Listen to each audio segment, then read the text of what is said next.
Assalamualaikum warahmatullahi wabarakatuh. Selamat siang pemirsa dan sobat UIN Raden Intan Lampung terkasih. Jumpa lagi bersama saya Wilda Nurianti dan juga rekan saya Dian Saputra. Yang kali ini kita akan membahas soal fikih muamalah. Dan sebentar lagi kami akan mewawancarai salah satu pihak dari BMT Asafiyah terkait akad produk apa yang ditawarkan pada BMT ini. Seperti apakah mekanisme dari BMT itu sendiri? Wilda Nurianti, Dian Saputra melaporkan.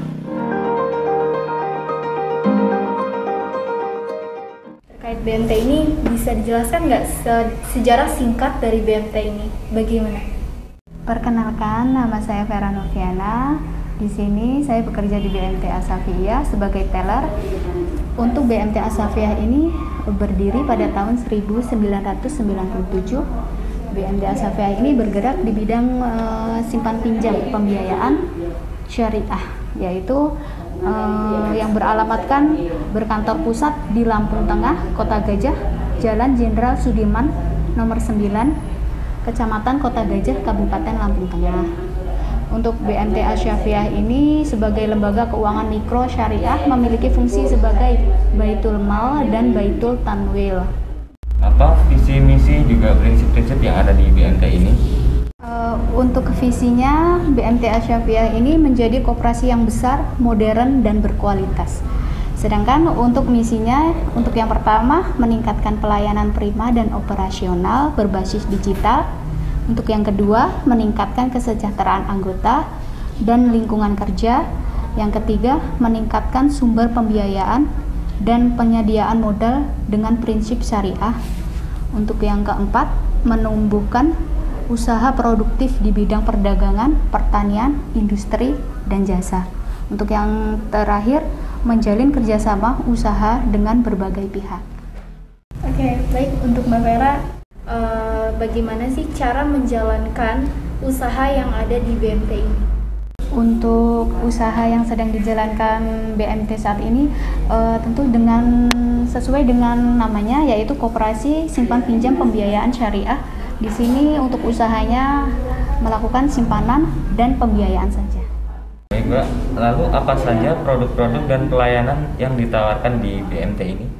Untuk produk-produk yang ditawarkan di BMT ini ada berbagai macam, yaitu produk simpanan terdiri dari ceria utama, ceria prima, ceria pintar, ceria kurban, ceria ketupat, ceria ihram, dan ceria berkah. Untuk produk pembiayaan yaitu terdiri dari 4, pembiayaan bagi hasil, pembiayaan jual beli, pembiayaan jasa, dan pembiayaan kebajikan. Oke, lalu Mbak Vera, ada nggak sih produk inti dari BMT ini? Jika ada, bisa disebutkan apa sih produk intinya? Untuk produk inti di simpanan yaitu ada ceria prima, yaitu simpanan yang menggunakan akad wadiyah yadomanah dengan pembukaan rekening awal itu 10.000 dan setoran selanjutnya minimal 10.000. Nah, keunggulan ceria prima ini yaitu bisa diambil sewaktu-waktu dan kemudian akan mendapatkan bonus menarik setiap akhir tahun. Untuk produk inti di pembiayaan, di sini ada pembiayaan jual beli atau yang disebut juga dengan pembiayaan murabahah. Yaitu konsep jual beli murabahah ini mengandung beberapa kebaikan, antara lain pembiayaan yang diberikan selalu terikat dengan sektor real karena yang menjadi dasar adalah barang yang diperjualbelikan. Di samping itu, harga yang telah disepakati tidak akan mengalami perubahan sampai dengan berakhirnya akad. Nah, murabahah ini di BMT ini memiliki nama murabahah ceria, yaitu yang berarti akad jual beli antara BMT dan anggota atas suatu jenis barang tertentu dengan harga yang telah disepakati bersama iya, BMT dan anggota. Kemudian BMT mewakalahkan barang tersebut dan menjualnya kepada anggota dengan harga setelah ditambah keuntungan dan yang telah disepakati bersama. Oh ya, barang itu maksudnya apa aja tuh Mbak? Uang atau barang bagaimana? Kalau untuk barang tersebut sesuai kebutuhan anggota. Jadi BMT itu mewakilkan kepada anggota untuk membeli barang tersebut sendiri gitu. Jadi di situ di akad jual beli murabahah ini ada yang namanya akad wakalah, yaitu akad perwakilan gitu. Baik Mbak Vera, bagaimana sih cara BMT di sini mempromosikan produk-produk yang ada di BMT ini kepada masyarakat? Kalau untuk promosi kita banyak ya Mbak caranya untuk mempromosikan, yaitu dengan cara yang pertama itu dari door to door, dari pintu ke pintu. Untuk yang kedua di sini kita mempunyai brosur, dan yang ketiga kita mempunyai media sosial Facebook, Instagram, Dari WA juga? dari WA dan semua media sosial kita punya untuk akun-akunnya, dan kita juga melakukan seminar-seminar di masyarakat untuk terkait produk-produk yang ada di BMT As-Sofiyah ini. Berarti bersosialisasi? Iya, sosialisasi. Baik, selanjutnya adakah syarat-syarat tertentu bagi masyarakat untuk melakukan pembiayaan di BMT ini? Untuk prosedur pengajuan pembiayaan di BMT ini memiliki beberapa syarat, yaitu yang pertama tentu orang tersebut harus menjadi anggota di BMT ini terlebih dahulu dengan cara menyetorkan simpanan utama sebesar 10.000. Untuk yang kedua, bisa mengisi belangko permohonan pembiayaan. Untuk yang ketiga, memiliki usaha dan pekerjaan yang tetap. Yang keempat, menyerahkan fotokopi KTP, KK, dan pas foto. Yang kelima, bersedia disurvei, dan yang terakhir harus ada jaminan. Oke, yang dari prosedur pembiayaan, prosedur pengajuan pembiayaan kan ada yang nomor 5 tadi, bersedia untuk disurvei. Maksudnya itu disurvei apanya, Mbak? Untuk survei yang dikatakan di BMT di sini adalah yaitu petugas dari BMT melakukan kunjungan tempat tinggal kepada anggota yang pengajuan pembiayaan tersebut. Lalu petugas itu melakukan pengecekan tentang legalitas jaminan dan juga melakukan wawancara terkait aset-aset yang dimiliki anggota tersebut yang dari pengajuan. Iya, benar sekali. Pembiayaan tersebut. Iya. Begitu. Lalu bagaimana menyalurkan dana kepada masyarakat setelah syarat-syarat dari BMT tersebut telah dipenuhi oleh masyarakat?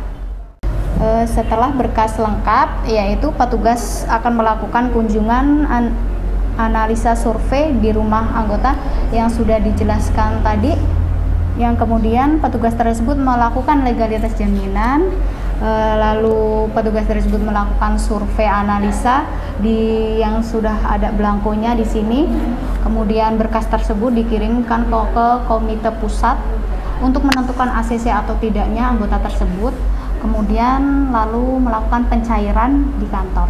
Oke, terkait yang tadi, Mbak, itu kan nanti diajukan dulu. Nah, itu berapa lama prosesnya, Mbak? Kurang lebih itu 1 hari sudah ada kepastian, ACC. ya, ACC atau tidak. Oke, baik. Baik, selanjutnya adakah biaya administrasi bagi masyarakat yang melakukan pembiayaan dana di BMT ini?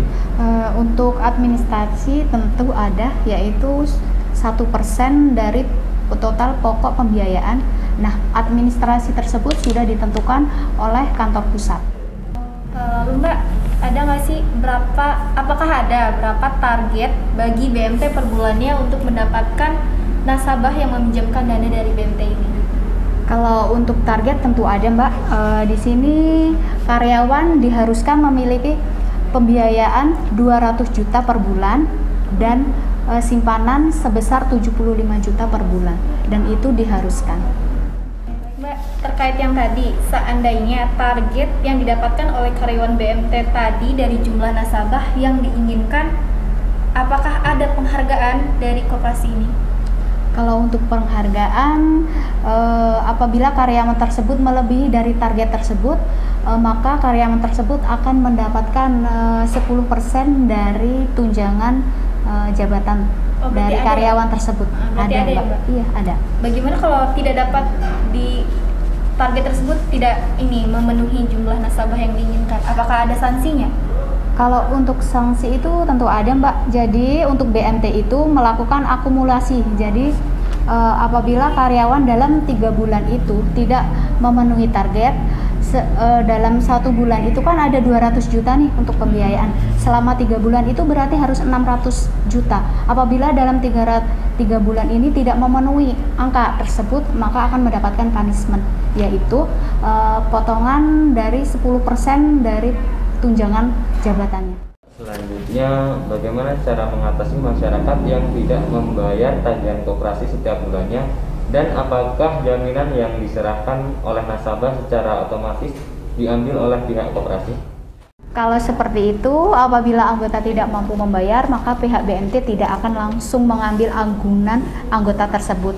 Tapi yang dilakukan BNT yaitu yang pertama, BNT akan melakukan pendekatan kepada anggota tersebut. Untuk yang kedua, membicarakan dengan baik-baik apa sih permasalahan anggota tersebut sehingga dia tidak dapat bisa membayar untuk angsurannya tersebut.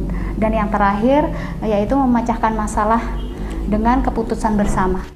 Baik Mbak, di sini kan di BNT Asafiyah ini kan berbasis syariah. Nah, pertanyaan bagaimana jika ada anggota nasabah non muslim yang ingin melakukan pembiayaan di sini, apakah bisa? Untuk itu tentu bisa saja.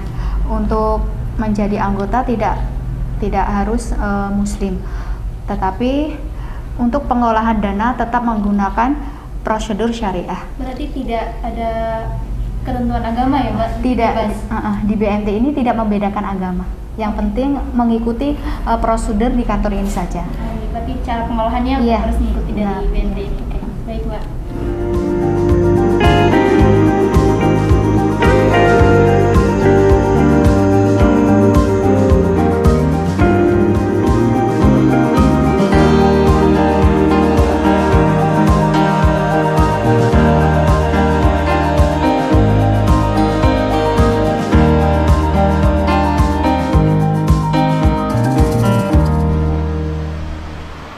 Ya, pemirsa dan sobat UIN Raden Intan Lampung terkasih, itulah tadi bincang-bincang kita bersama Mbak Vera. Dan semoga pemirsa dan sobat UIN Raden Intan Lampung terkasih dapat belajar dan mengerti tentang bagaimana proses akad produk yang ditawarkan di sini. Saya Wilda Nurianti, Dian Saputra, tim Lensa Tanggamus Pro yang bertugas pamit undur diri. Nantikan terus bincang-bincang yang akan datang. Wassalamualaikum warahmatullahi wabarakatuh.